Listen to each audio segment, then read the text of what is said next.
রব করিম কোরআনে পাকে বলছেন কুল বিফদলিল্লাহি ওয়া বিরহমাতিহি ফাবিযালিকা ফালইফরাহু হুয়া খায়রুম মিম্মা ইয়াজমাউন। সুবহানাল্লাহ। আমার আল্লাহ বলছেন আমার ফজল এবং রহমত পেয়ে খুশি উদযাপন করো, ফজল এবং রহমত পেয়ে খুশি উদযাপন করো। এতক্ষণ পর্যন্ত অনেক আলোচনা শুনেছি, সবার এদিকে মনোযোগটা আছে আছে আছে আমি আজকে শুধু টপিক যেটা আমাকে দেওয়া হয়েছে এমনভাবে বুঝিয়ে দিব ইনশাআল্লাহ, আগামীকালকে থেকে কাজ বলবে না, নামাজ বলবে না আমার কাজ আছে, কাজকে বলবো আমার, আওয়াজ দেন না, কাজকে বলবো আমার নামাজ আছে। অর্থাৎ আল্লাহর পথে রাসূলুল্লাহর পথে থাকার জন্য আমি সর্বোচ্চ চেষ্টা করব আপনাদের বুঝাতে। আল্লাহ তাবারক ওয়া তাআলা তৌফিক দান করুন। আমিন বলেন, আমিন বলেন। ফজল এবং রহমত পেয়ে খুশি উদযাপন করার কথা হুকুম দিয়েছেন কে? জোরে মনোযোগটা দিয়ে, হুকুম দিয়েছেন কে? আল্লাহ। এখন হুজুর ফজলটা কি? তাফসীর বিদগণরা ফজল দিয়ে বুঝানো হয়েছে যে ফজল মানে হলো কোরআন। সুবহানাল্লাহ। ফজল দ্বারা আল্লাহ বুঝিয়েছেন কোরআন। তো কোরআন পেয়ে আমরা খুশি নাকি নারাজ? খুশি। এজন্য রব্বে করিম লাইলাতুল কদরের মধ্যে আমাদেরকে একটা নিয়ম করে দিয়েছেন রাহমাতুল লিল আলামিনের মাধ্যমে।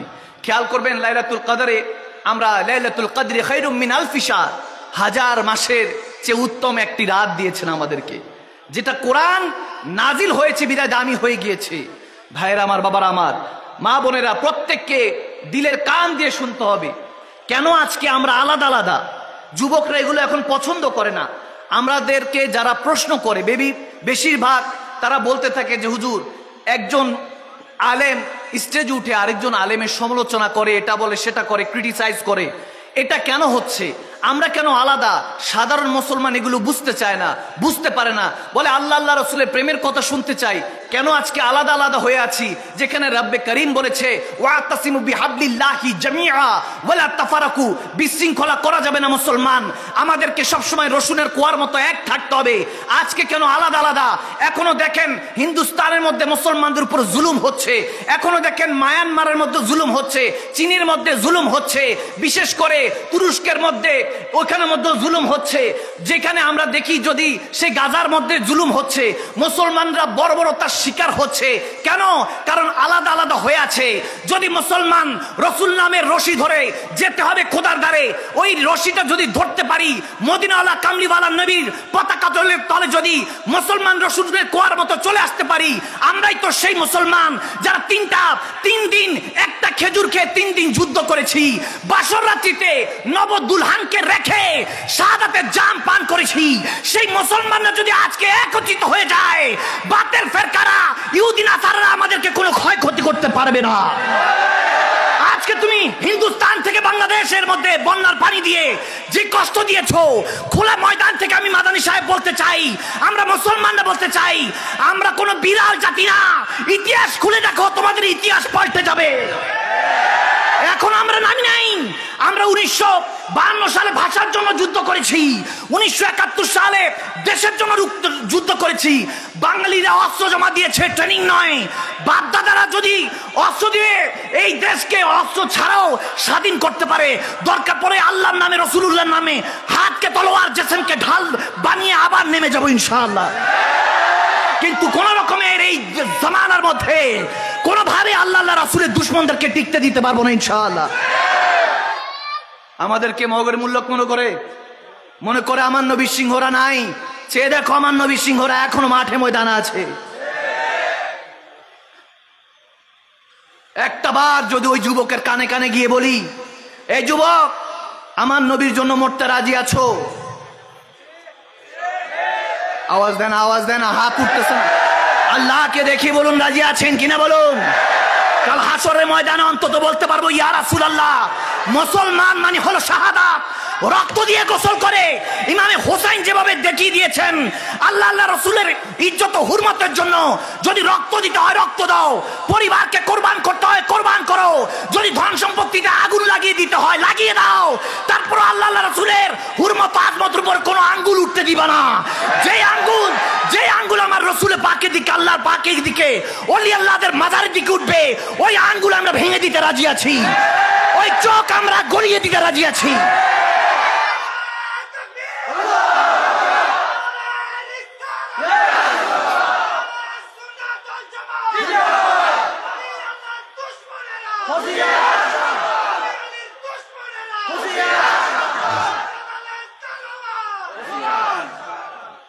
এজন্যই ঈদ মিলাদুন নবী আসে, আশেকরা যাতে এক হতে পারে। আমার আল্লাহ এজন্য আমার পেয়ারা নবীর মৌলুদুন নবীর পালন করার জন্য বলেছেন। এবার আসুন, ওই যে বললাম ফজল পেয়ে খুশি, রাহমাত পেয়েও খুশি। এখন আল্লাহ বলতেছেন রাহমাত পেয়ে খুশি উদযাপন করো। এখন আমাকে বলুন রাহমাত এটা জিনিসটা কি? বলেন যে আল্লাহ আমার উপর একটু রহমত করো, সালাম দিই আসসালামু আলাইকুম ওয়া রাহমাতুল্লাহ, আল্লাহ আপনার উপর রহমত বর্ষণ করুক। রহমতটা কি?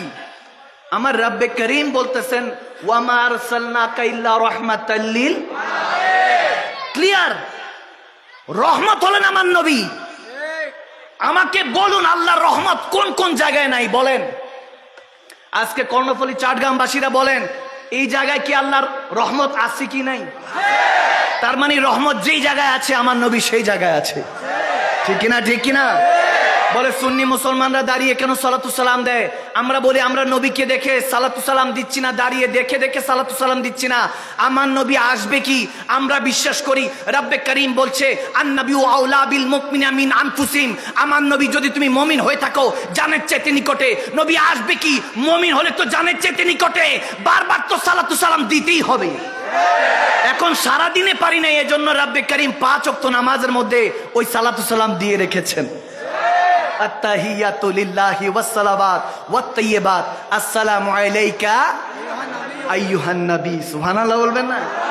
আইয়ুহান নবী মানে হে নবী আপনার কদমে সালাম, যেটা আমরা দাঁড়িয়ে দাঁড়িয়ে বলি ইয়া নবী সালাম আলাইকা ইয়া রাসূল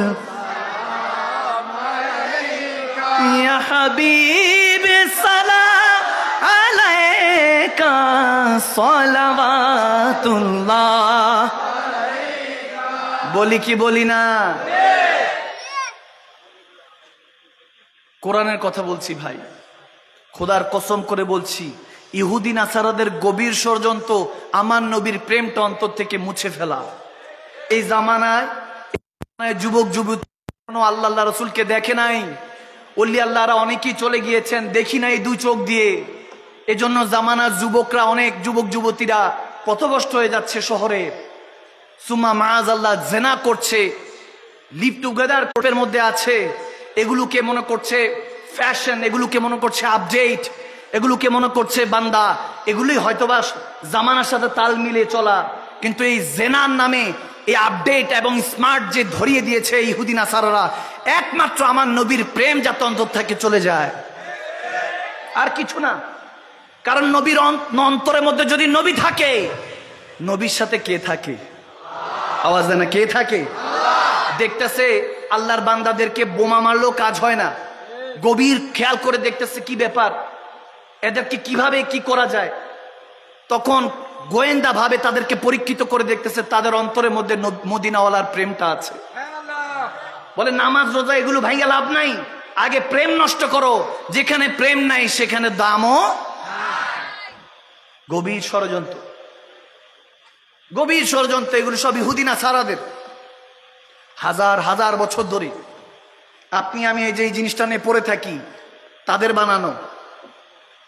আপনার পরিশ্রম ঘামের পয়সা দিয়ে কেনা, সারাদিন তাদের গবেষণা, কিন্তু আপনি বসে এখানে স্ক্রলিং করতেছেন, টাইম পাস হচ্ছে, ঘন্টার পর ঘন্টা। সাইন্টিফিক ভাবে এসেছে যে একটা রিলস বা কোনো কিছু দেখছেন, দেখতে দেখতে 15 সেকেন্ডের একটা কান্না দেখলেন, আবার 15 সেকেন্ডের হাসির কোনো কিছু, 15 সেকেন্ডে কাউকে হয়তো বা অপমান করছে, 15 সেকেন্ডে কোনো কিছু ঘরবাড়ি ভাসিয়ে নিয়ে গিয়েছে, 15 সেকেন্ডে কোথাও বোমা পড়েছে, 15 সেকেন্ডে কেউ এতিম হয়ে গিয়েছে, 15 সেকেন্ডে কেউ বিয়ে করে নিয়ে যাচ্ছে। এই যে যত রকমের কত কিছু দেখছেন, 15 সেকেন্ড আপনি যে দেখছেন, সাইন্টিফিক ভাবে যে ডক্টররা আছে তেনারা বলছেন বান্দা যখন ডিস্ট্র্যাক্ট হয়, একটা বিষয় থেকে আরেকটা বিষয়ে যায়, 23 মিনিট 23 মিনিটস, অর্থাৎ 23 মিনিটের জন্য বান্দা ডিস্ট্র্যাক্ট হয়ে যায় আর মনোযোগী হতে পারে না। নাউজুবিল্লাহ। অ্যাবনর্মাল জাতি বানাচ্ছে আমাদেরকে, অ্যাবনর্মাল। আমি কিছুদিন আগেও দেখছি সোশ্যাল মিডিয়াতে একজন যুবক একটা বাচ্চার সাথে এভাবে কথা বলছে, কথা ফোনে যখন বলছে হয়তো বা মেসেঞ্জারে কথা বলছে, ওই বাচ্চা ছোট্ট ছেলে, বাচ্চা ছেলেকে বলতেছে তোমার মধ্যে কি স্পেশালিটি আছে, তুমি কি করতে পারো আমাকে একটু দেখাও। ওই বাচ্চাটা কিছুক্ষণ পরে ছেলে বাচ্চা মাথার মধ্যে ওড়না নিয়ে লিপস্টিক দিয়ে নাচা শুরু, নাউজুবিল্লাহ।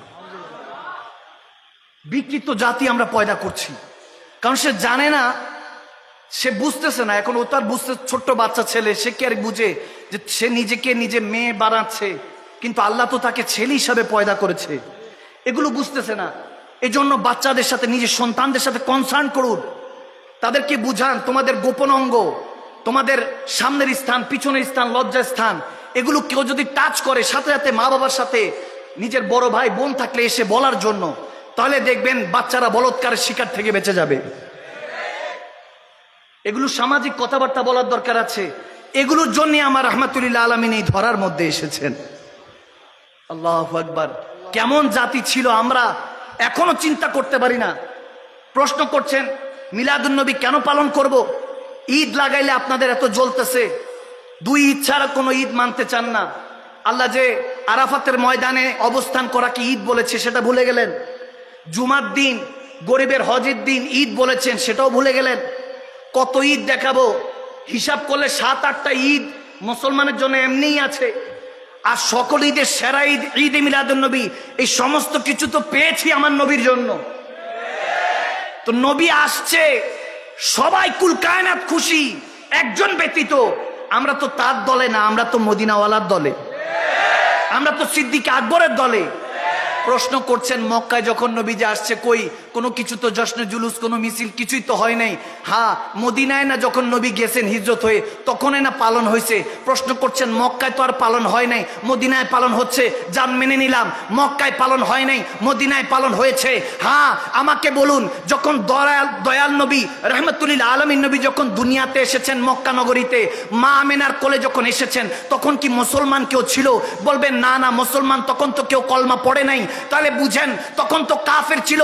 তাহলে কাফেররা কিভাবে আমার নবীকে পেয়ে খুশি হবে? মদিনায় যখন গিয়েছিলেন আমাকে বলুন, ওখানে মুসলমান ছিল না কাফের? তখন বলবেন হ্যাঁ, আনসার সাহাবা মুসলমান, আশিক রাসূলুল্লাহ ছিল। তলা আল বাদরু আলাইনা বলে আমার নবীকে ইস্তেকবাল জানিয়েছেন, জশ্নে ঈদ মিলাদুন নবীর মতো জুলুস করেছেন। হ্যাঁ, পার্থক্য শুধু এটাই, আপনারা মক্কা মদিনা বলছেন, মক্কার কাফেরদের সাথে ওই তুলনা দিচ্ছেন। ওদিন কাফেররা কোনো জুলুস পালন করে নাই, আনন্দ পালন করে নাই, কিন্তু মদিনাওয়ালা যেখানে পিক লাগিয়েছেন সেই মদিনাবাসীরা জুলুস করেছে। এজন্য আমরা কামলিওয়ালা নবীর জুলুস পালন করি। কষ্ট হচ্ছে? আমার মনে হয় না হুজুর অনেক রাত হয়ে গেছে, বাদ দেন। আমিও খেয়াল করি না, আধা ঘন্টা প্রায় হয়ে গেছে, নাকি অফ করে দিব? চলবে চলবে।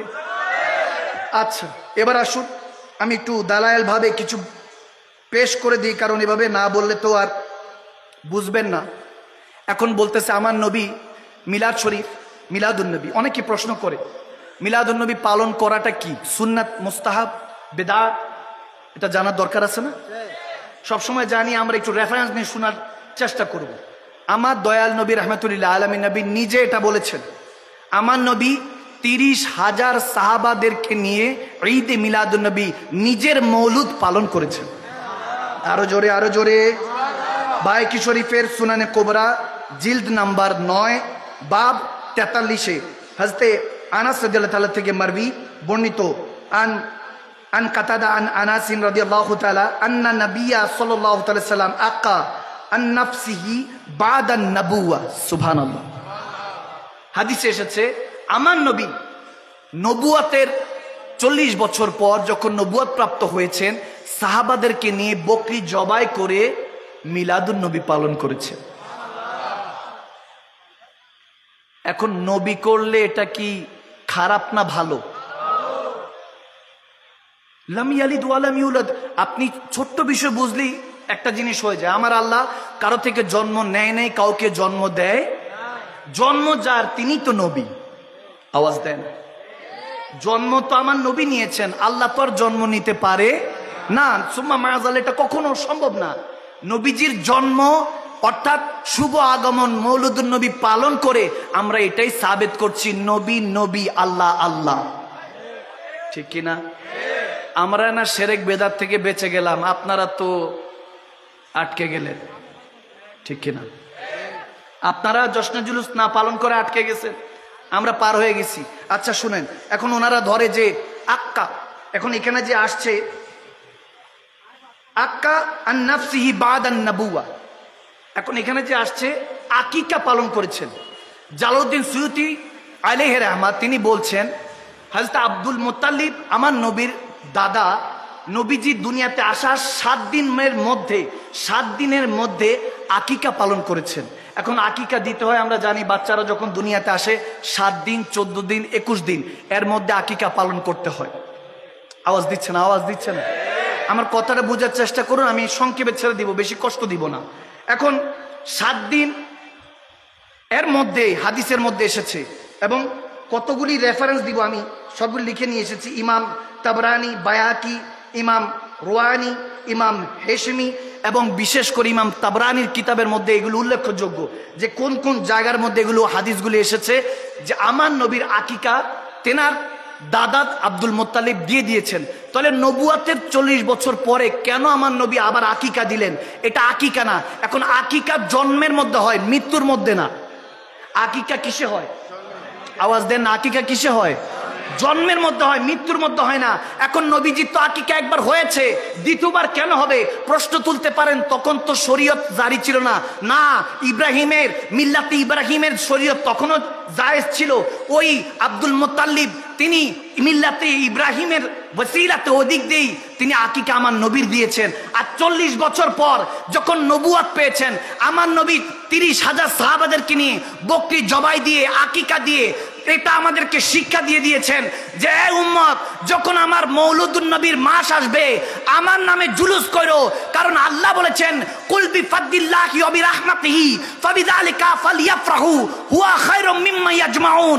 আমার আল্লাহ খুশি উদযাপন করার জন্য এই রহমতকে পেয়ে, কারণ আনা রাহমাতুল লিল আলামিন, আমি রহমাতুল লিল আলামিন যে এসেছি বর্বরতার যুগ সবকিছু ছেড়ে দিয়ে আমি ইনসানিয়াতের ইমানিয়াতের এই দুনিয়াতে দিয়েছি। জিজ্ঞেস করছেন কোন কোনজন ঈদে মিলাদুন নবী পালন করবে? তাহলে হ্যাঁ, ওই মেয়ে ঈদে মিলাদুন নবী পালন করবে, আমার নবীর জশ্নে জুলুস পালন করবে।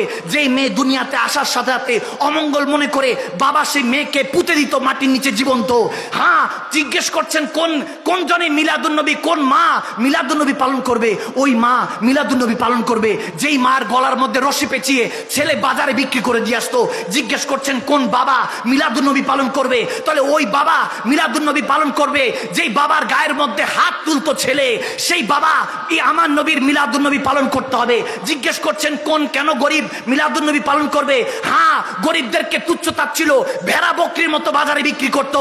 ওই কালো বেলালে হাবশিকে আমার নবী কিনে জান্নাতের মেহমান বানিয়ে আজানের কুকিলে সুর দিয়ে দামি বানিয়েছেন। সেই গরিব, সেই ধনী থেকেও গরিবকে দামি বানিয়েছেন যে আমি নবীর সাথে সেই গরিব যদি আশিকে রাসূল হয় আমি তাকে সুপারিশ করে জান্নাতে নিয়ে যাব। সেই গরিব আমার নবীর আশা নিয়ে মিলাদুন নবী পালন করবে। আরে তুমি বলছো আমার নবীর মিলাদুন নবী পালন করা যাবে না, ঈদে মিলাদুন নবী পালন করা যাবে না। আরে তুমি পালন না করতে পারো, আসমান জমিন সারা কুল কায়নাত আমার নবীর আগমনে খুশি, আল্লাহ খুশি, মুমিনরা খুশি। তাই কেউ একজন বলেছেন নিসার তেরি চেহেল পেহেল পর হাজারো ঈদে রবিউল আউয়াল সিবায়ে ইবলিস কে জাহানে সবই তো খুশিয়াं মানা রহে হে। আরে এক ইবলিস ছাড়া বাকি সবার দুনিয়া আমার নবীর জশ্নে জুলুস ঈদ মিলাদুন নবী আমরা মৃত্যুর আগ পর্যন্ত পালন করবই করবই করবই করব।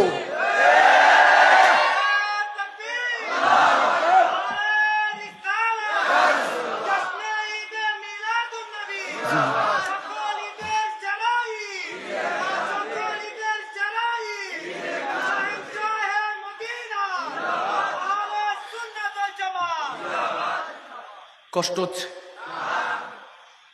আল্লাহু আকবার। একটা ওয়াকিয়া মনে পড়ে গেল, আমি প্রায় সময় বলি। অনেকে চিন্তা করতে পারেন হুজুর অনেক গরিব, 10 টাকাও দিতে পারি নাই, খুব লজ্জায় মাহফিলে কেউ যাতে না দেখে আস্তে করে চুপটি করে এসে বসেছি, যদি আমার নবীর কোনো আলোচনা শুনে মনের মধ্যে ঈমান পয়দা হয়। অনেকে এসেছে, হয়তোবা টাকা দিয়ে, পরামর্শ দিয়ে, কোনো কিছু দিয়ে সহযোগিতা করতে পারে না, অন্তত উপস্থিতি দিয়ে সহযোগিতা করছে। আছে কি নাই? হুজুর গরিব, এরকমই এক গরিবের কথা শুনেন। বাগদাদের জমিনে এক বাদশাহ মজলিস সাজালো মিলাদুন নবী, মৌলুদুন নবী আলোচনা নিয়ে। ওলামায়ে কেরাম আসলো দূর দূরান্ত থেকে। বাদশার মধ্যে, প্রাসাদের মধ্যে মজলিস সাজানো হলো এরকম। তো এক মা তার বাচ্চাকে নিয়ে, গরিব মা তার ছোট্ট কন্যা সন্তানকে নিয়ে গিয়েছে। মৌলুদুন নবী পালন হচ্ছে, ঈদে মিলাদুন নবী পালন হচ্ছে। যাই একটু হুজুরদের মুখে একটু আলোচনা শুনি। যখন ওই মাটা তার বাচ্চাকে নিয়ে, মেয়ে সন্তানকে নিয়ে গেল, প্রাসাদের ঢোকার আগে ওখানে প্রহরী দাঁড়িয়ে ছিল, আটকে দিল। মনোযোগ আছে এখানে? যুবক আছে? কার কেন নাই হাত তুলেন। তুলছেনি দু একটা? সত্যি করে বলেন, তুলছেনি? এত বড় চালাক মানুষ, আমারে কোনোভাবে যাইতে দিবে না মনে হয়। হ্যাঁ, চলবে মনে হয় সারা রাত। আপনাদের স্পিড, আপনাদের ভালোবাসা, হাসি, আমার মনে হচ্ছে যে না, আজকে মোটামুটি ফজর পর্যন্ত চলুক। এগুলো আবার পাম টাম না তো? হুজুর এত দূর থেকে আসছেন, একটু পাম দিলাম যাতে থাকেন। সত্যি কথা তো? আজকে রাত এক রাত চলবে, 2 রাত, 3 রাত, 1 সপ্তাহ, 1 মাস, সারা বছর চলবে কি চলবে না? আল্লাহ কবুল করুক, আমিন বলেন। এবার মনোযোগ। ওই মেয়ে, ওই মাকে নিয়ে, মা যখন তার মেয়েকে নিয়ে বাদশাহ দরবারে গেল, নবীজির আলোচনা হবে, মিলাদুন নবী, সিরাতুন নবী। কোনোটার বিপক্ষে আমরা না, দুটোটাই প্রয়োজন। সিরাতুন নবী হলো আমার নবীর সারা জীবনের জীবনী, মিলাদুন নবী আমার নবীর আগমন। আগমন না হলে জীবনী পাবো কোথার থেকে? ঠিক কিনা? দুটোটাই এখন সবাই পালন করে। কিছু আছে ওই তাদের দোষর, তো কি করবে, একটু চুলকানি, ট্যাবলেট তো সারা জীবন থাকেই। এদেরকে যতই মলম লাগায় যাবে, যতই ঘা এমন ভাবে হইছে, এটাকে আল্লাহ জানে কিভাবে ঠিক হবে। আল্লাহ আয়সা করলেও যদি হেদায়েত হয়, বাকিটা আমাদেরকে বারবার জিজ্ঞেস করে, এত দলিল দেয়, এত দলিল। প্রত্যেক বছর মাহফিল, কত শত মাহফিল, আজকে আমারই 2-3টা মাহফিল, কত জোদায় প্রত্যেক দিন মাহফিল হইতেছে, প্রত্যেক দিন কথা, প্রত্যেক দিন দলিল, ইউটিউব, ফেসবুক, সব জায়গার মধ্যে দলিল আর দলিল। এরপরও মানতে বান্দা নারাজ। না আমার শায়েখ বলেছেন, আমার হুজুর বলেছেন। বান্দা শায়েখ কেন্দ্রিক, হুজুর কেন্দ্রিক হওয়া যাবে না, মদিনাওয়ালা কেন্দ্রিক হতে হবে। ঠিক কিনা? স্পষ্ট কথা। কুল ইন কুনতুম তুহিব্বুনাল্লাহ ফাত্তাবিউনি ইউহিব্বুকুমুল্লাহ। আমার আল্লাহ বলেন, বান্দা যদি আমি আল্লাহর বন্ধু হতে চাও, সুবহানাল্লাহ বলে। এই যুবকগুলির রাতের বেলায় এখন যদি কেউ লেখে, you are so smart, I love you, শেষ। রাতের ঘুম কি? আওয়াজ দেন, রাতের ঘুম হারাম। আয়না যে আছে, আয়নার সামনের থেকে সরানো যাবে না। বন্ধুরা ডাকে কালাচান, আয়নার সামনের থেকে টেনে সরানো যাবে না। বলবো যে চল না, কি আয়নার সামনে কি? বলবে জীবনও তো কেউ এত সুন্দর বলে নাই, দেখতেছি কিসের এত সুন্দর। কেউ যদি এখন SMS করে আপনাকে, রাতের ঘুম হারাম। অথচ আমার রাব্বে করিম 1450 বছর আগে ডিক্লার দিয়ে রেখেছেন, কুল ইন কুনতুম তুহিব্বুনাল্লাহ, বান্দা আমি আল্লাহকে যদি ভালোবাসতে চাও, চাই কি চাই না, ফাত্তাবিউনি, আমার নবীকে ভালোবাসো, আমার নবীর হয়ে যাও। ইউহিব্বুকুমুল্লাহ, যখন আমার নবীর হয়ে যাবি, আমি রব্বুল আলামিন বলছি, তুই যখন আমার নবীর হয়ে যাবি, নবীর সুন্নত আঁকড়ে ধরবি, নামাজ আঁকড়ে ধরবি, হজ, রোজা, যাকাত, ইবাদত, বান্দিগি, বড়দেরকে শ্রদ্ধা, ছোটদেরকে স্নেহ, যখন এগুলো আঁকড়ে ধরবি, নবীর পথে মতো যখন চলে যাবি, ফাত্তাবিউনি ইউহিব্বুকুমুল্লাহ, তুই আমি আল্লাহকে কি ভালোবাসবি, আমি আল্লাহ তোকে ভালোবেসে বান্দা থেকে বন্ধু বানিয়ে নিব। ঘোষণা কার? ওই মা যখন তার সন্তানকে নিয়ে রাজ দরবারে পৌঁছেছে বাগদাদে, প্রহরী আটকে দিল, বলতেছে ইনভাইটেশন কার্ড আছে, ভিতরে যাওয়ার জন্য তো কার্ড লাগবে, এই কার্ড তো আছে। মাটা বলতেছে আমার কাছে তো কোনো কার্ড টার্ড নাই, আমি তো এসেছি আমার নবীর কথা শুনবো, আল্লাহর কথা শুনবো। বলতেছে না, কার্ড ছাড়া ভিতরে যাওয়া যাবে না, ভিআইপিদের জন্য এটা আয়োজন, সবার জন্য না। যখন এটা শুনলো, মেয়েটা ফেল করে মার দিকে তাকিয়ে আছে, কান্না করে দিবে এরকম অবস্থা। মা তার মেয়েকে শক্ত করে ধরলো, ধরে আস্তে করে বলল, মা কান্না করো না, আমার নবী দালান কোঠায় শুধু আসে না, মাঝে মাঝে কুড়ে ঘরেও আসে, ডাকার মতো যদি ডাকা যায়, ঠিক না? বন জঙ্গলের বাঘে হরিণ মনে আনতে সুখের দিন, তোমার নামে প্রতিদিন দুরুদ পড়ে সীমাহীন, পড়ে সল্লে আলা জুড়ায় মনের জ্বালা, পড়ে সল্লে আলা।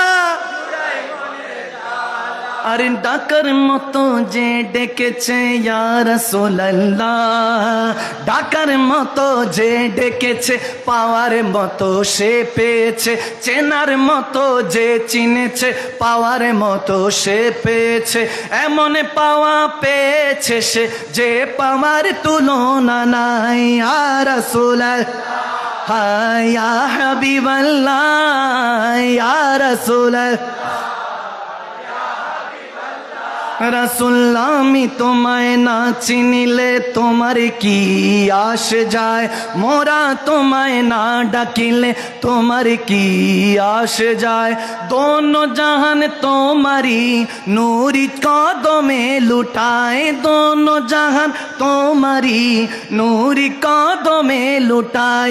ইয়া রাসূলুল্লাহ জোরে ইয়া রাসূলুল্লাহ। যখন ওই মাটা তার মেয়েকে নিয়ে ঘরে চলে গেল, বলতেছে আমি কিছুক্ষণ পড়ি তুমি কিছুক্ষণ পড়ো। মা কোরআন তেলাওয়াত করছে, মেয়ে নাতে রসুল পড়ছে, যে যেটা জানে সেটা পড়ছে, সারা রাত জিকির আজকার চলছে, তেলাওয়াত চলছে, দুরূদ শরীফ পড়ছে, বিভিন্ন হাদিস তেলাওয়াত করছে। করতে করতে এক পর্যায়ে যখন ফজরে আজান দিল, মাটা তখন মেয়েকে ডাক দিয়ে বলে যাও ওজুর পানির ব্যবস্থা করো বাইরে গিয়ে। যখন মেয়েটা আস্তে আস্তে গিয়ে পানির ব্যবস্থার জন্য বাইরে গেল, একটা চিৎকার দিয়ে ঘরের মধ্যে দৌড়ে আসলো, এসে বলতেছে মা, পশম দাঁড়িয়ে যাচ্ছে মার চিৎকার শুনে। তখন বলতেছে মা, কে জানি একজন নুরানি লেবাস পরা, সাদা কাপড় পরা, পাগড়ি পরা কে জানি একজন বাইরে আমাদের কুড়ে ঘরকে চুমু খাচ্ছে, চৌখাটকে চুমু খাচ্ছে, মাগো কে জানি এসেছে। মাটা দৌড়ায় গেল, দৌড়ায় গিয়ে দেখে সৈয়দনা আব্দুল কাদের জিলানী হুজুর গৌসে পাক এসে সেই কুড়ে ঘরকে চুমু খাচ্ছে। মাটা চিৎকার দিয়ে কান্না করে বলল, ইয়া সরকার গৌসুল আজম, এই গরিব আপনার বাগদাদ শহরে গিয়েছি, রাজা ঠাই দেয় নাই, ঢুকতে দেয় নাই, প্রজা আটকে দিয়েছে, বের করে দিয়েছে, আপনি আমার কুড়ে ঘরকে চুমু খেয়েছেন, আমার কি ভাগ্য। হুজুর গৌসে পাক আব্দুল কাদের জিলানী বলতেছে, নাদান মহিলা, তোর ঘরকে চুমু খাচ্ছি না, একটু আগে যখন তুই তোর মেয়েকে নিয়ে জিকির আজকার করছিলি, আমার নবী দুরূদ পড়ছিলি, মিলাদুন নবী পালন করছিলি, আমার রাহমাতুল আলামিন তোদেরকে দেখতে এখানে চলে এসেছে মদিনা থেকে, আমার নবীর নকশা মোবারকে আমি আব্দুল কাদের জিলানী চুমু খাচ্ছি। সুবহানাল্লাহ, আল্লাহু আকবার। আমার নবী বান্দা উম্মতের ঘরে আসতে পারে কি পারে না? আওয়াজ দেনা, পারে কি পারে না? নবীকে এই ক্ষমতা দিয়েছেন কে? আরো আওয়াজ দিয়ে কে? আল্লাহু আকবার। সেই জশ্নে ঈদে মিলাদুন নবী পালন করতে বসেছি। যদি কবুল হয়ে যায়, আজকে যদি কবুল হয়ে যায়, আর কিছু লাগবে না। সত্যি করে বলছি, এত ইবাদত, এত সেজদা। হজে গিয়েছি, ওমরাতে যখন গিয়েছি, ওখানেও দেখেছি আল্লাহর কাবা তাওয়াফ করে বাংলাদেশে চলে এসেছে। বললাম মদিনায় যাবেন না, বলে মদিনায় কি? নাউজুবিল্লাহ পড়বেন না বান্দা? একবার শুকরিয়াতান পড়েন আলহামদুলিল্লাহ। সুন্নি হিসাবে পয়দা হয়েছি, সুন্নিয়াত আহলে সুন্নাত ওয়াল জামাত এর অনুসারী আমরা, যে আশিক রাসূল হিসাবে এই দুনিয়াতে আছি, এর থেকে বড় দামি আর কিছু হতে পারে না। আজকে এখানে যারা বসেছেন, কংগ্রাচুলেট ইউ, আপনাদেরকে কংগ্রাচুলেট করছি, মোবারকবাদ দিচ্ছি। আমার নবী বুখারী শরীফে হাদিসে সাহাবাদেরকে একদিন ডাক দিয়ে বলছে, এ সাহাবারা বলো তোমাদের কাছে আজব টাইপের ইমান কি মনে হয়, কাদের মনে হয়? তোমাদের কাছে আজব টাইপের ইমান কাদের মনে হয়? সাহাবারা বলতেছে, ইয়া রাসূলুল্লাহ নবিয়্যিনা, নবীদের ইমান মনে হয় আজব, আশ্চর্যজনক হয়তোবা। আমার মনকে দেখে, আল্লাহর কথা শুনে, আল্লাহর সাথে কথা বলে, তেনাদের ইমান তো কামেল। আজব টাইপের ইমানদার কারা বলো? তখন আবার বলতেছে, হাযা মালাইকা ইয়া রাসূলুল্লাহ, হয়তোবা ফেরেশতাদের ইমান হয়তোবা আজব টাইপের।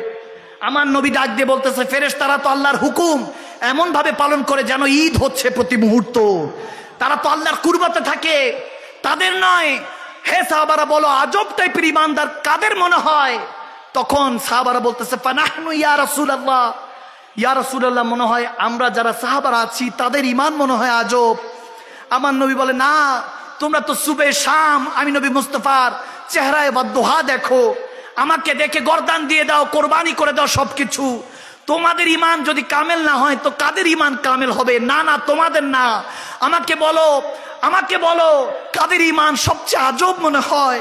ওদিন সাহাবারা বলতেছে আল্লাহু রাসূল আলাম, ইয়া রাসূলুল্লাহ, আপনি আর আপনার মালিকই ভালো জানে, তাহলে আমরা বলতে পারবো না, আপনিই বলেন। কামলিওয়ালা নবী ওই দিন বলতেছে হে সাহাবারা, আমার কাছে আজব টাইপের ইমানদার তাদের মনে হয় যারা রাত জেগে জেগে আমি নবী মুস্তাফাকে একটা নজর দেখার জন্য নিজের ঘামের পয়সাকে দিয়ে মাহফিল সাজাবে। হয়তোবা রাতের আধারে তাহাজ্জুদের মসলার মধ্যে বসে দুই চোখের পানি ছেড়ে বলবে ওগো আল্লাহ, তোমাকে তো দেখতে পারি না, একবার যদি নবীকে দেখতে পারতাম। এভাবে চোখের পানি ছেড়ে দিয়ে কাঁদবে। কত বৃদ্ধ যুবক থেকে বৃদ্ধ হয়ে যাবে আমি নবী মুস্তাফাকে একবার দেখার জন্য। আমার কাছে তাদের ইমানটা আজব মনে হয়। না আমাকে দেখেছে, না রাব্বে কারিমকে দেখেছে, না কোরআন নাজিল অবস্থা দেখেছে, না জিবরাইল দেখেছে, না মিকাইল দেখেছে, না ইসরাইল দেখেছে, না ইসরাফিল দেখেছে, না কোনো নবী পয়গম্বরদেরকে দেখেছে, না কোনো কিছু ইমানের কোনো অংশ কিছু দেখেছে।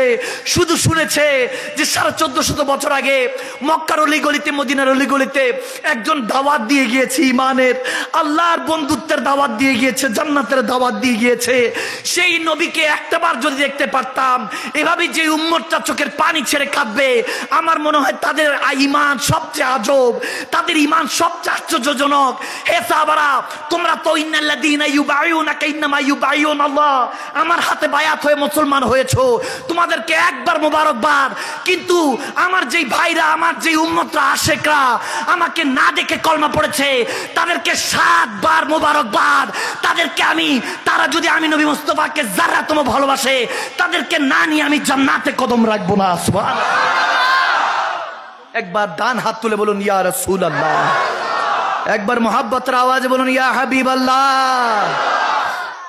সেই দয়াল নবীর মিলাদুন নবী পালন করবেন, সন্তানদেরকে শিখাবেন। দেখুন ভাই, আমি আপনাদের সাথে এত কথা বলে লাভ নাই, দুনিয়া দেওয়া সময় শেষ। যখন একটা মোমবাতি জ্বালানো হয়, ধূপ করে যখন ফু দিবেন, ধূপ একটা আওয়াজ হবে। এক সময় যখন কাবা বান্দা দেখেছে, তখন কাবা এদিকে ছিল, বান্দা নিচে ছিল। এখন জমজম টাওয়ারের মতো অনেক প্রাচীর হয়ে গিয়েছে। বান্দা উপর থেকে দেখে ওই যে কাবা, কাবা নিচে পৌঁছে গিয়েছে, বান্দা উপরে উঠে গিয়েছে। দ্য সাইন অফ কিয়ামা, এগুলো কিয়ামতের আলামত। আপনি চারদিকে তাকিয়ে দেখেন, সমস্ত কিছু কিয়ামতের আলামত। আপনি কিছু বলতে পারবেন না, জোর যার মূল্যক তার। দেশ স্বাধীন হয়েছে কিন্তু দেশের মানুষ না। আমি বলি দেশ তো স্বাধীন হয়েছে বহুত আগে, আবার আরেকবার নয়তোবা হয়েছে, কিন্তু মানুষগুলি সব পর। এক মুসলমান আরেক মুসলমানকে মারতে, আঘাত করতে একবারও দ্বিধা বন্ধ করে না, যে আরেকটা মাস হয়তোবা বুকটা খালি হয়ে যাবে। কোন জাতিতে আমরা পরিণত হয়েছি জানি না, এই জাতিকে কে হেফাজত করবে? সময় শেষ। আমাদের ভুলে বড় জিন্দিগি আপনাদেরকে কি শিখাবো? এখানে বয়োজ্যেষ্ঠ ওলামায়ে কেরাম যারা 60-70 বছর ধরে বুখারী পড়ায়, মুসলিম পড়ায়, উঠা বন্ধ হয়ে গিয়েছে। কারণ আপনাদের ভাইরাল বক্তা ছাড়া তো আপনারা ওয়াজ শুনবেন না, এত মানুষ জমায়েত হবেন না। আল হক কুমুরুন, হক কথা তিতা, এগুলোই বলছি। আলেম উঠে যাচ্ছে, শুধু আলেম উঠে যাচ্ছে না, এলেম তুলে নিচ্ছে আল্লাহ। এখন আর চাইলে আপনি ওবায়দুল হক নয়মি সেরে মিল্লাতকে আনতে পারবেন না। এখন আর চাইলে জালালউদ্দিন কাদরি আসবে না।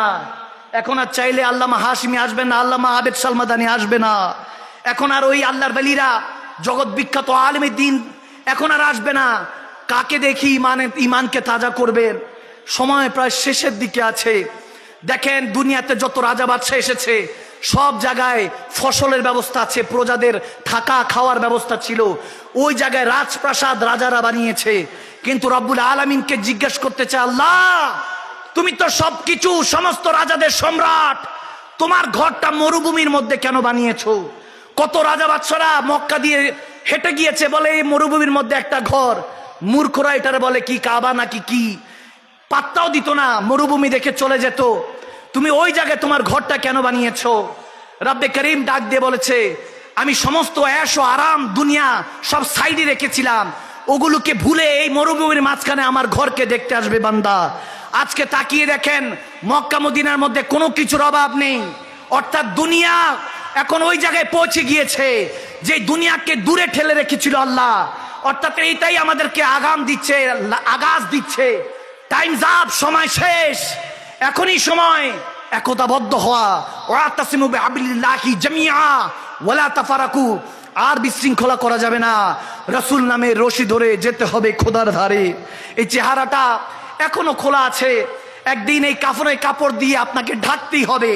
কার জন্য করে যাচ্ছেন? কিসের আশায়, কিসের নেশায়? কোন জিনিস আপনাকে রব্বে করিম থেকে দূরে ঠেলে দিয়েছে আমার জানা নেই। কোন জিনিস আপনাকে রাহমাতুল আলামিন নবীর প্রেমে ভালোবাসা থেকে দূরে ঠেলে নিয়ে গিয়েছে আমার জানা নেই। মৃত্যু কোন বান্দাকে আটকে রাখতে পারে নাই।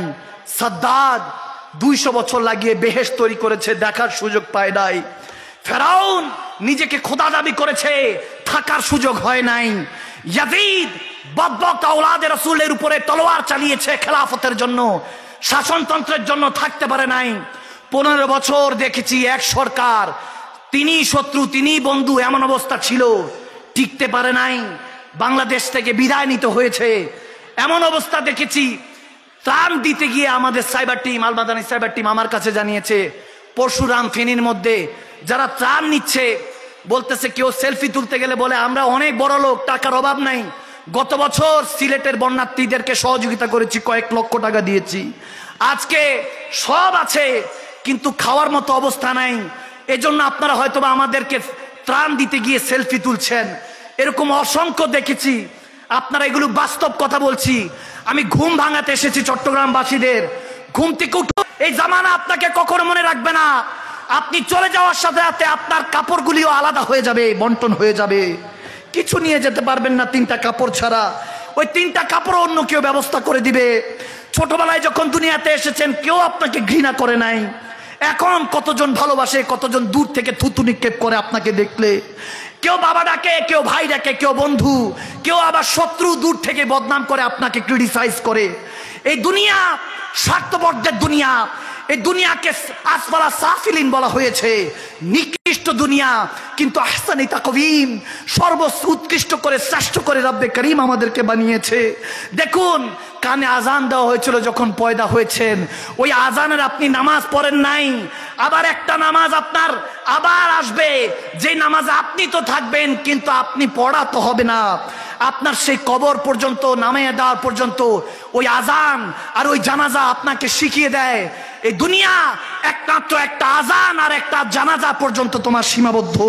তুমি যুবক, তুমি ভাবছো যে 63-50 বছর 100 বছরে তোমার কাছে মালাকুল মউত আসবে। না না, কত লাশ দেখেছি এই বন্যার মধ্যে ভেসে উঠেছে। কত বাবারা ভাইরা কান্না করছে, বলতেছে আমার বাবা ঘরে দোতলায় ছিল, বাবাকে বাঁচাতে গিয়ে মা, সন্তান আর স্ত্রী পানির স্রোতে ভেসে গিয়েছে, তাদেরকে আর পাইনি, চোখের পানি ছেড়ে কেঁদেছে। হাজারো ফোন এসেছে আমাদের কাছে, হুজুর আমরা কিভাবে বাঁচবো, আমরা কিভাবে উদ্ধার হব।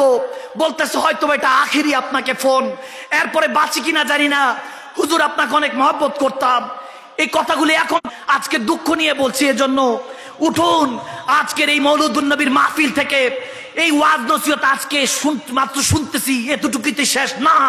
আজকে থেকে নিজের সাথে নিজে ওয়াদা করুন, বাঁচবো আল্লাহর জন্য, বাঁচবো আল্লাহ আল্লাহ রাসূলের জন্য, মরবো আল্লাহ আল্লাহ রাসূলের জন্য।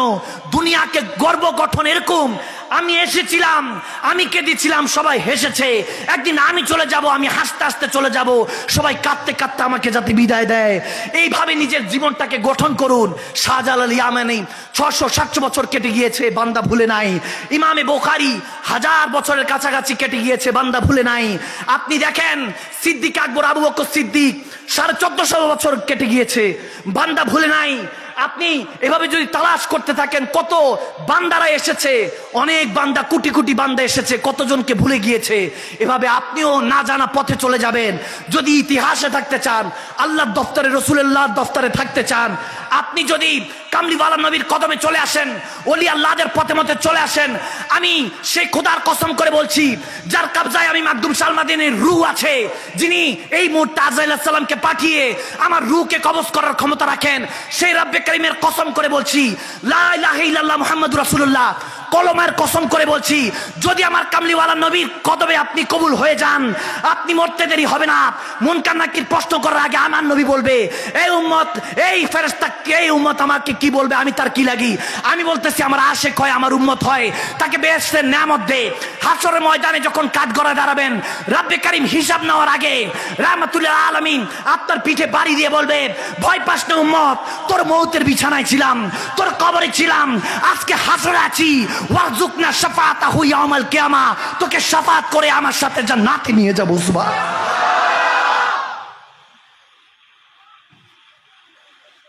সেই নবীর সুপারিশ কি আপনারা চান? আওয়াজ আসে না? চান? কে কে চান না হাত তুলেন।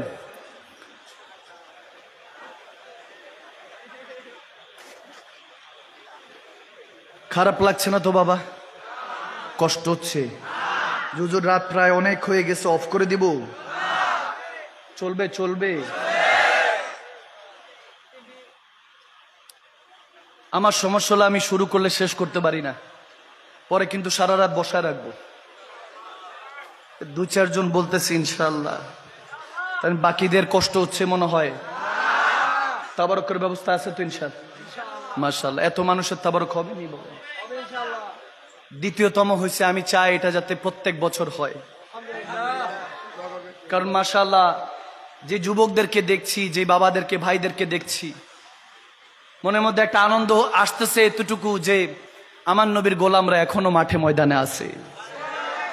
এটা একটা শান্তির, আমাদের কাছে, আমাদের জন্য শান্তি। যেমন একজন ছাত্র যখন কামিয়াব হয় তখন শিক্ষক অনেক খুশি হয়, মা বাবা খুশি হয়, তেমনি ভাবে আমরা যে এত যতটুকুই টুটা ফুটা খেদমত করার সুযোগ হচ্ছে, যদি দুই চারজন হেদায়েত হয়, এটা যে অন্তরের মধ্যে কত বড় একটা শান্তি, এটা আপনাদেরকে বুঝাতে পারবো না। তারপরও আমি আপনাদের কাছে করজোরে রিকোয়েস্ট করব, একত্রিত হওয়ার চেষ্টা করুন, এক হওয়ার চেষ্টা করুন। দেখুন, আলাদা হয়ে কোনো লাভ নেই, আলাদা হয়ে কেউ কিছু করতে পারে নাই। এক থাকলে তখন আর কেউ কিছু করতে পারবে না। অনেকগুলা বিষয় আছে যে বিষয়গুলি নিয়ে কথা বলতে চাই, কিন্তু বিবেক আটকে দেয়, বিবেকটা আটকে দেয় যে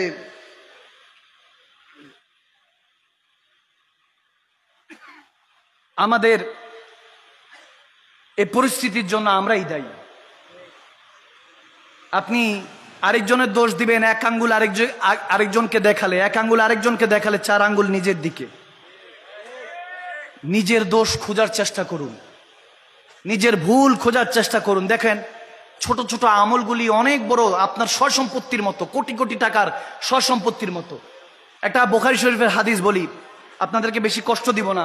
একটা বুখারী শরীফের হাদিস, আমার নবী একদিন সাহাবাদেরকে বলতেছে, তোমাদেরকে একটা কথা বলি, ছোট ছোট আমল, যেমন এই যে আজকের মেহফিলে উপস্থিত হয়েছেন, যে যতটুকু পেরেছেন সহযোগিতা করেছেন, এসে বসে বুদ্ধি পরামর্শ যে যেভাবে পেরেছেন, এই ছোট ছোট আমলগুলি যে আপনার কত বড় নেয়ামত। আজকের এই ছোট্ট হাদিস বুখারী শরীফের হাদিস থেকে জেনে নিন। আমার নবী সাহাবাদেরকে বলছেন, শুনো, বনি ইসরাইলের 3 যুবকের কথা বলছেন। তারা ব্যবসার উদ্দেশ্যে যখন বের হয়েছে, হঠাৎ অনেক ঝড় বৃষ্টি, এমন ঝড় বৃষ্টি, মাঝে মাঝে দেখবেন কাজের উদ্দেশ্যে বের হয়েছেন, এমন বৃষ্টি শুরু হয়, তাড়াতাড়ি দৌড়ায় কোনো দোকানের সামনে, ঠিক কিনা? আওয়াজ দেন, ঠিক কিনা? 3 যুবক তাড়াতাড়ি গিয়ে একটা গুহার মধ্যে আশ্রয় নিল।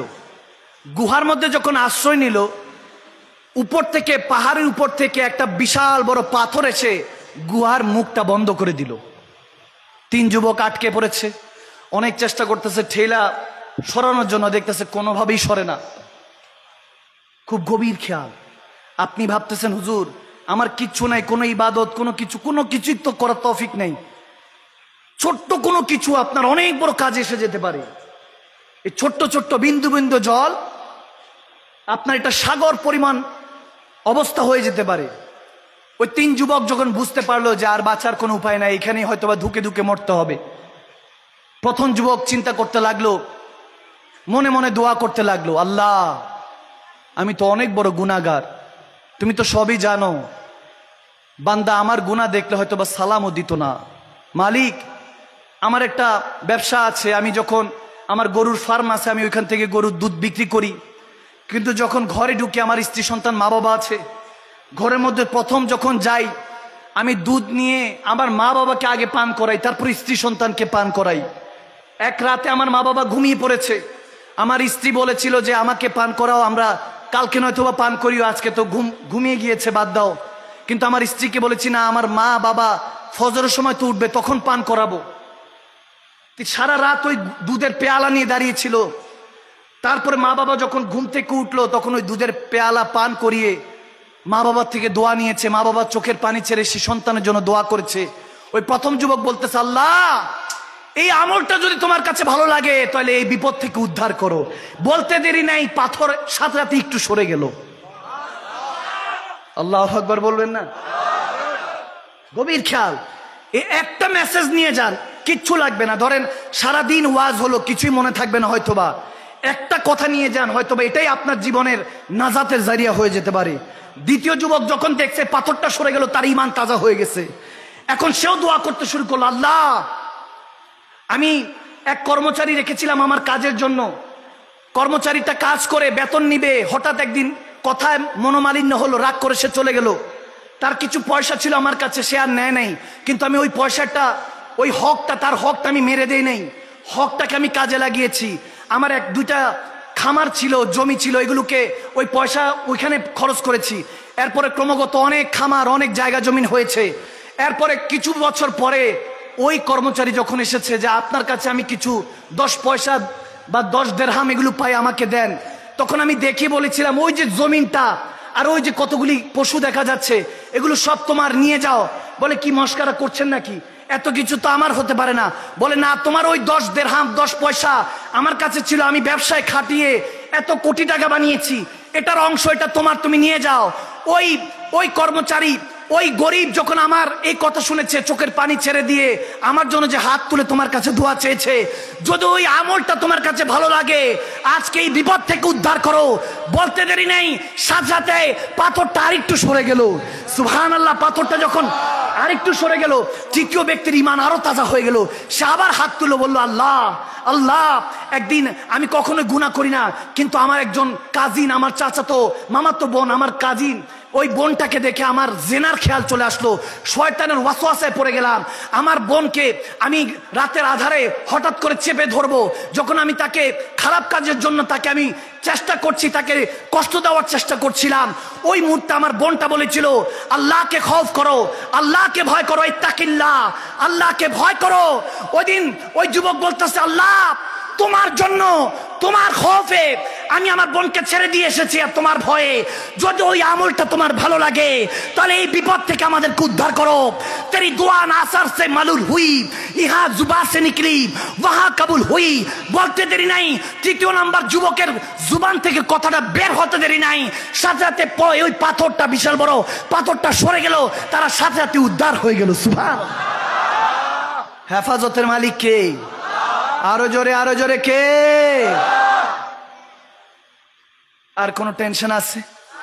আওয়াজ দেন, টেনশন আছে? ঈমান কামেল রাখবেন। ঈমানের নাম আমার নবীর ভালোবাসা। ঈমানের নাম আমার নবীর ভালোবাসা। আমার নবীর ভালোবাসা, আমি ওয়ালিদিহি ওয়া ওয়ালাদিহি ওয়ান নাসি আজমাইন, আমার নবীর ভালোবাসাটা হলো সমস্ত কিছুর থেকে শ্রেষ্ঠ। সে নবীর ভালোবাসা দিয়ে নিজের অন্তরটাকে পবিত্র করার চেষ্টা করব। একবার উচ্চ আওয়াজে বলি আমিন। আজকে তাহলে এতটুকু থাকুক, রাত গভীর হয়ে গিয়েছে। আমাকে কমিটি থেকে বলছিল যে হুজুর একটু যদি কালাম পরিবেশন করতেন, 2-1টা নাতে রাসূল। আমি বললাম যে সবার কষ্ট হচ্ছে, রাত হয়ে গিয়েছে, আবার ফজর কাজা হয়ে গেলে এই মাহফিলের কোনো দাম থাকবে না। তো এই বছর ওয়াজ করছি 1.5-2 ঘন্টা, আগামী বছর ইনশাআল্লাহ কালাম শোনাবো যদি আল্লাহ তৌফিক দান করে। তাহলে এই বছর থাকুক, কেমন? কি না? আমি তো ভাবছি পাশে দিকে যেমনি সুন্দর করে বলো জি, এখান থেকে কয় সব না।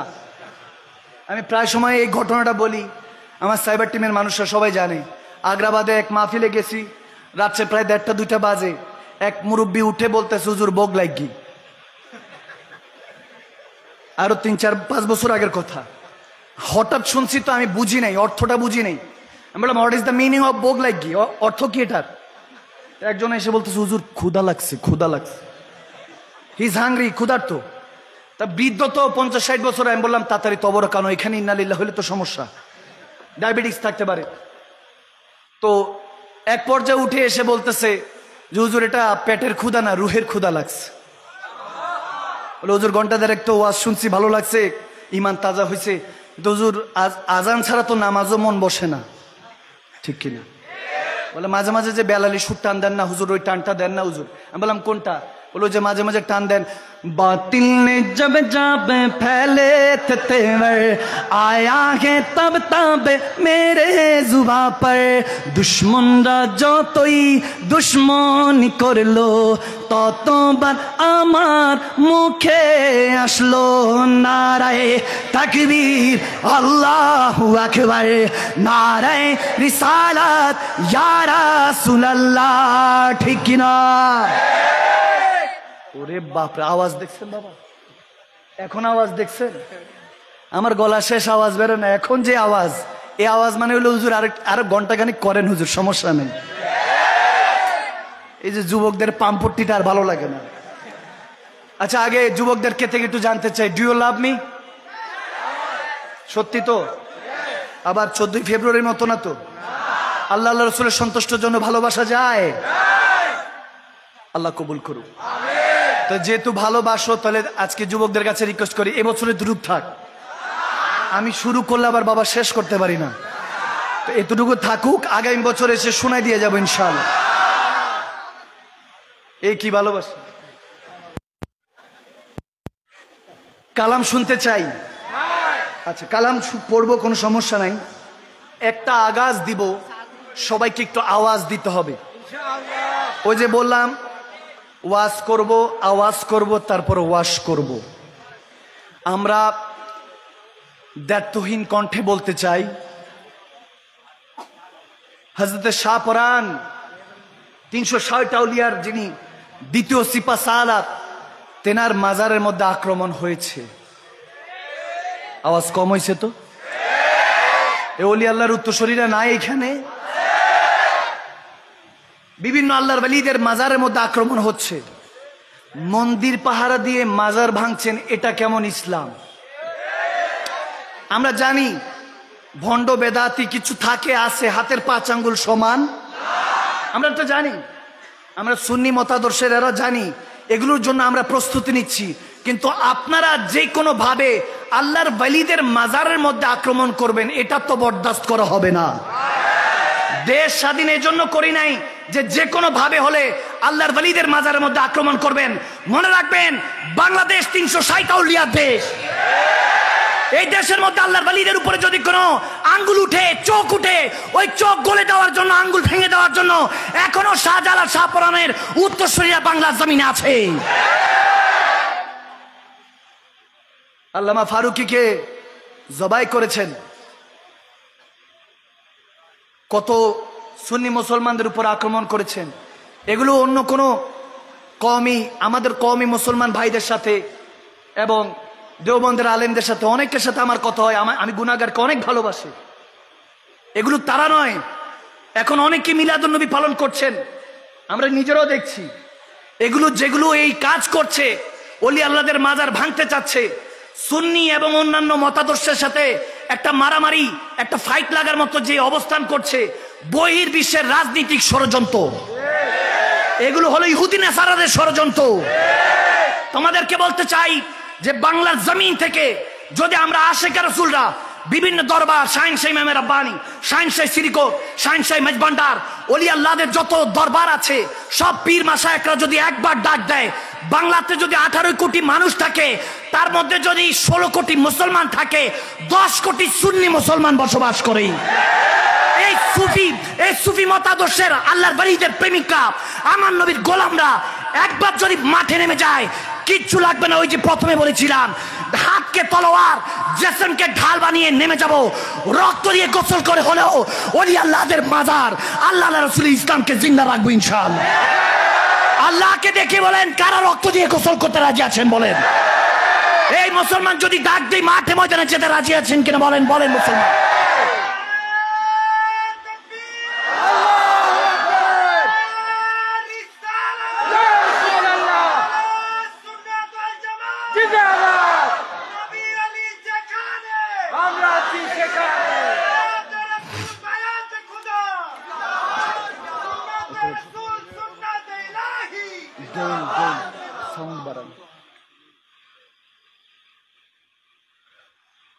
শুরুতে বলেছি ওয়াতাসিমু বিহাবলিল্লাহি জামিআ ওয়ালা তাফারাকু। আমরা বিশৃঙ্খলা চাই না।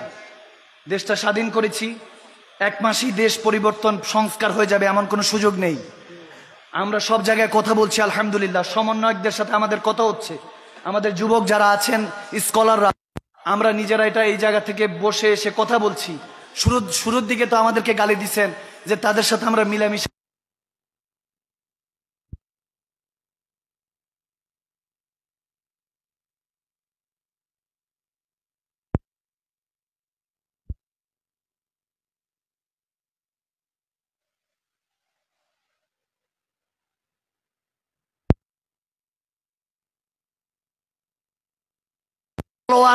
এক একটা সুন্নি মুসলমান, আমার নবীর এক একটা গোলাম, এক একটা উম্মত, ওই শাহজালাল ইয়ামানি শের খোদা আলী তলোয়ার।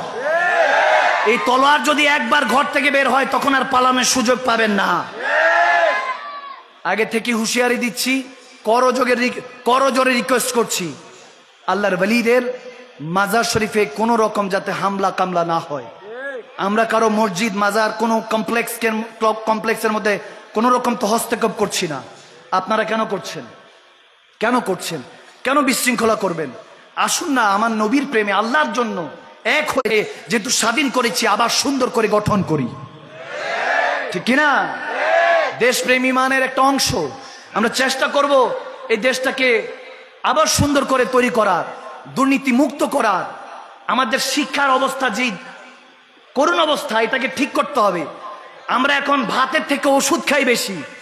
আপনি একটা ফার্মেসি দোকান দেন, আপনি কিছুদিনের মধ্যে বড়লোক হয়ে যাবেন। এত ওষুধ বিক্রি হয় শহর অঞ্চলে। আপনি কেন বুঝতেছেন না? ওষুধের যে দাম, ওইখানে ওষুধের দেখবেন সব জায়গায়, ফলের দোকান, কাপড়ের দোকান, যে কোনো দোকানে যান, কিনতে গেলে মুলামুলি বান্দা করে। ওষুধের দোকানে কোনো মুলামুলি নেই। কি বুঝেন? কিচ্ছু বুঝেন না আপনারা। যেটা দিচ্ছে সেটা খাচ্ছেন, ভাতের থেকে বেশি ওষুধ খাচ্ছেন। এরপরে যদি আকল ঠিক না হয়, এখন এক হলে সকল সিন্ডিকেটের মধ্যে আমরা তালা মারতে পারবো ইনশাআল্লাহ। আরে আমরা আগের জামানায় পর্দা শুধু কাপড় দিয়ে পর্দা ছিল, মানুষ গোসল করত, সব পবিত্র হতো। এখন তালা মারার পরও কত হেনস্থার শিকার হতে হয়। আগে একটা বালিশের নিচে টাকা পয়সা রেখে দিত, কেউ ধরতো না। এখন তালা মারার পরও দেখতেছেন যে সিকিউরিটি এত শক্ত হওয়ার পরও আপনার চুরি হয়ে যাচ্ছে, ডাকাতি হয়ে যাচ্ছে, বান্দার ইমান কত নিকৃষ্ট অবস্থায় চলে যাচ্ছে। আপনি সেদিকে নজরদারি না দিয়ে আল্লাহর ওলিদের মাজারের দিকে আপনি এগুলো পাচ্ছেন। আমরা জানি খারাপ ভণ্ড অনেকেই থাকতে পারে, এগুলোর দিকে আমরা দেখবো, নজরদারি করছি, কিন্তু আইন হাতে নেওয়া যাবে না। আল্লাহ তাবারক ওয়া তাআলা আমাদের বুঝার তৌফিক দান করুন। আমিন বলেন, আমিন বলেন। এজন্য বলেছিলাম কোন একদিনে, কোন এক সময়, দুশ্মনরা যতই দুশ্মনী করলো, ততবার আমার মুখে আসলো নারায়ে তাকবীর, আল্লাহু আকবার, নারায়ে রিসালাত, ইয়া রাসূলুল্লাহ, নারায়ে তাকবীর, আল্লাহু আকবার, হ্যাঁ নারায়ে রিসালাত, জোরে জোরে নারায়ে তাকবীর,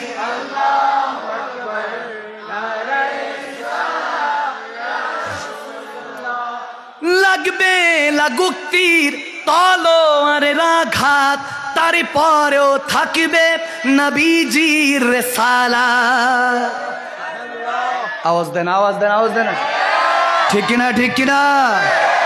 লাগবে লাগুক তীর তলোয়ার তলোয়ারের আঘাত তারপরেও থাকবে নবীজির রিসালাত। লড়বো মরবো বলবো পেগম্বর, সবাই নারায়ে তাকবীর, আল্লাহু আকবার, নারায়ে তাকবীর, নারায়ে রিসালাত। সিদ্দিক, ফারুক, উসমান ও হায়দার, চারজন সাহাবা সবচেয়ে বেহতর। সিদ্দিক, হায়দার, চারজন সাহাবা সবচেয়ে বেহতর, কারণ তাদের দিলে আছে আল্লাহর পেগম্বর। সবাই নারায়ে তাকবীর, আল্লাহু আকবার, নারায়ে তাকবীর, নারায়ে হ্যাঁ নারায়ে তাকবীর, আল্লাহু আকবার, নারায়ে। পরীক্ষা দিবেন, ইমানের পরীক্ষা দেওয়া যাবে। আচ্ছা, এই বরাবর দেখি একটু মাঝখানে একটু ভাগ হয়ে যান, এদিকে এ বরাবর। মাশাআল্লাহ। আর 10-15 মিনিটে মাহফিল শেষ। দেখি একটা ছোট্ট ইমানি জজবা দিয়ে যায়, যাতে আগামী 1 বছর এই এলাকায় শয়তান না ঢুকতে পারে। মাশাআল্লাহ। একদম শেষ পর্যন্ত একটু ভাগ হয়ে যান।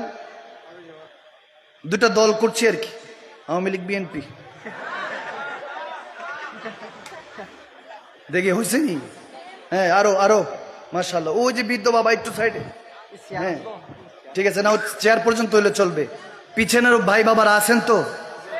হাত তুলে বলতে হবে চেয়ারে যারা বসা আছেন তো? মাশাআল্লাহ। সামনের বাবারা, যুবকরা, কলজার টুকরা আসো। পরীক্ষা দিতে প্রস্তুত? আবার বলতে হবে যে হুজুর কি কালকে ইলেকশন করবো নি? কোনো না, এরকম কোনো কিছু না। পরীক্ষা হলো একদম ছোট্ট নিয়ম। আমি বলবো নারায়ে তাকবীর, আপনারা হ্যাঁ। ক্ষুধা লাগছে মনে হয়, এত আস্তে আওয়াজ আসছে মনে হয় র্যাব পুলিশ ধরে নিয়ে যাবে। আমি বলবো নারায়ে তাকবীর, আপনারা। দুই দলের মধ্যে এক দল হাসানি আর এক দল হোসাইন। সুবহানাল্লাহ কয় না? কি বিএনপি আওয়ামী লীগ রাখলে খুশি হইতেন নাকি? ওইসব ক্ষমতা 5 বছর, 15-20 বছর, যেটা নাম দিছি কিয়ামতের পরও চলবে। একদল মাক্কি আর একদল মাদানি, যাদের আওয়াজ আজকের এলাকার নাম কি?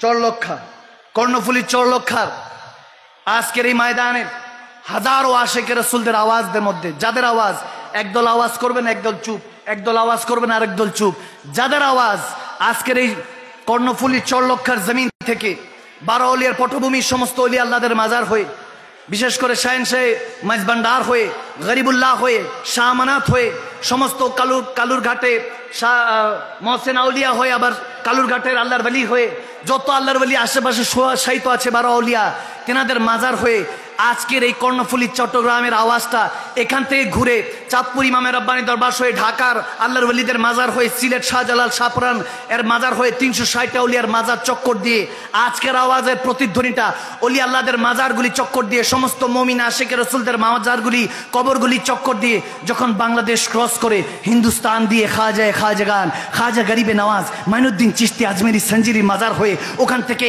ইমামে আলা হযরত আহমদ শাহ আলা হযরতের মাজার হয়ে, ওখান থেকে কুতুবউদ্দিন বখতিয়ার কাকি, নিজামউদ্দিন আউলিয়ার মাজার হয়ে, মুজাদ্দিদ আল-ফিসানি, বাকিবিল্লাহ ফানাফিল্লার মাজার হয়ে হিন্দুস্তান ক্রস হয়ে আজকের চট্টগ্রামের কর্ণফুলীর আওয়াজটা যখন বাগদাদে সৈয়দনা আব্দুল কাদের জিলানী গৌসে পাকের মাজার হয়ে, ইরাক দিয়ে ইমামে হোসাইন মওলা আলীর কদম হয়ে, সমস্ত নবী রাসূলদের মাজারগুলি তাওয়াফ করে জান্নাতুল বাকিতে খাতুনে জান্নাত মা ফাতিমাতুজ জাহরার কদম হয়ে, ইমামে হাসানের কদম হয়ে, হযরত ওসমানের কদম হয়ে যখন আজকের চট্টগ্রামের কর্ণফুলীর চরলক্ষার আওয়াজটা আল্লাহু আকবার ইয়া রাসূলুল্লাহ ধ্বনিটা আবু বকর সিদ্দিক বা হযরত ওমরের কদম হয়ে মদিনাতুল মুনাওয়ারায় রাসূল পাকের কদমে পৌঁছে যাবে, সেই কামলিওয়ালা নবীর সাথে কিয়ামতের ময়দানে থাকতে রাজি আছি কি নাই মুসলমান?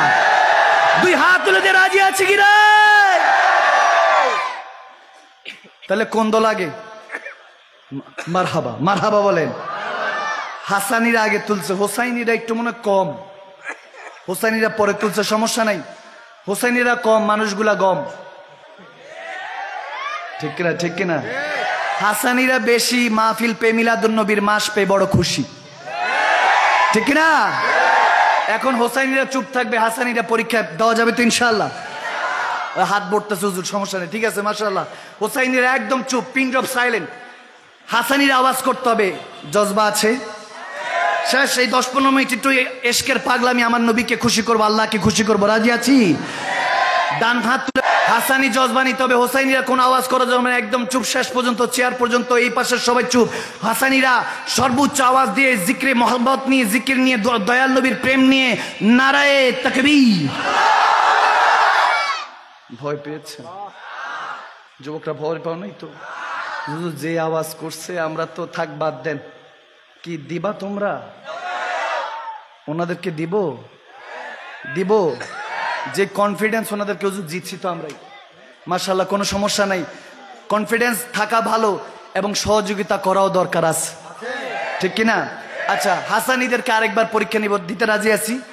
হোসাইনিরা প্রস্তুতি নিতে থাক। হাসানিদেরকে আরেকবার, জজবা আছে? হাসানি, হাসানি জজবা আছে? হাসানি মোহাব্বত আছে? জোরে জোরে দুই হাত তুলে নারে তাকবীর। তোমরা বাদ দাও আজকে, পরে ইমামে হোসাইনের বদ্দ আমার লাগিয়ে যাবে, তোমরা বাদ দাও আজকে, থাক তোমাদের, ঠিক আছে? দিতে রাজি আছি? কারবালার কথা স্মরণ আছে? রক্ত দেওয়া যাবে? তাহলে হাসানিরা চুপ, হোসাইনিরা নারে তাকবীর।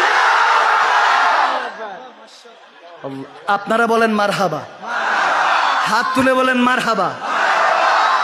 এরা তো ফাটাই দিছে লাল দিঘির আওয়াজ, পরীক্ষার সামনে না নিলেও চলে, যে আওয়াজ করছে মনে খাওয়া দাওয়া করে এসে বসছে। আল্লাহ কবুল করুক। কষ্ট হচ্ছে? আর একটু পরীক্ষা নিব?